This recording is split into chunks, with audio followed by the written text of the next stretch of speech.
முக்கிய செய்தியாக பார்த்து வருகிறோம். கரூர் மாவட்டம் குளித்தலையில் தனியார் பேருந்தும் தனியார் மினி பேருந்தும் மோதி இந்த விபத்தில் சுமார் 26 பேர் படுகாயமடைந்துள்ளனர். இந்த சம்பவம் குறித்து முழுமையான விவரங்களை வழங்குவதற்காக நம்முடன் செய்தியாளர் கிருஷ்ணமூர்த்தி இணைப்பில் இருக்கிறார். வணக்கம் கிருஷ்ணமூர்த்தி, முழு விவரங்களை வழங்கலாம். இந்த சம்பவம் குறித்து நம்முடன் செய்தியாளர் கிருஷ்ணமூர்த்தி இணைப்பில் இருக்கிறார். வணக்கம் கிருஷ்ணமூர்த்தி, முழு விவரங்களை வழங்கலாம்.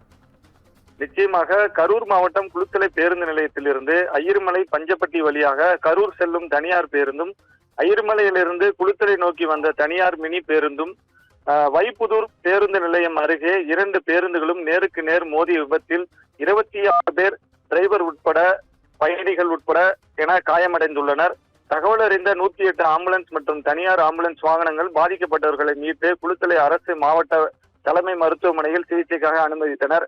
2 பேருந்துகளும் நேருக்கு நேர் மோதிய விபத்தில் குளித்தலை மணப்பாறை தேசிய நெடுஞ்சாலையில் சுமார் 1 மணி நேரத்திற்கு மேலாக போக்குவரத்து தடை ஏற்பட்டது. மேலும் இன்று குளித்தலை கடம்பரேஸ்வரர் கோயில் தைப்பூச திருவிழாவை ஒட்டி பல கிராமங்களிலிருந்து வந்த பொதுமக்கள் மத்தியில் பரபரப்பை ஏற்படுத்தியுள்ளது.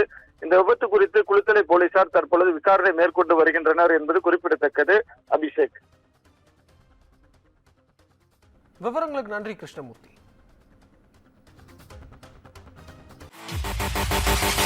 you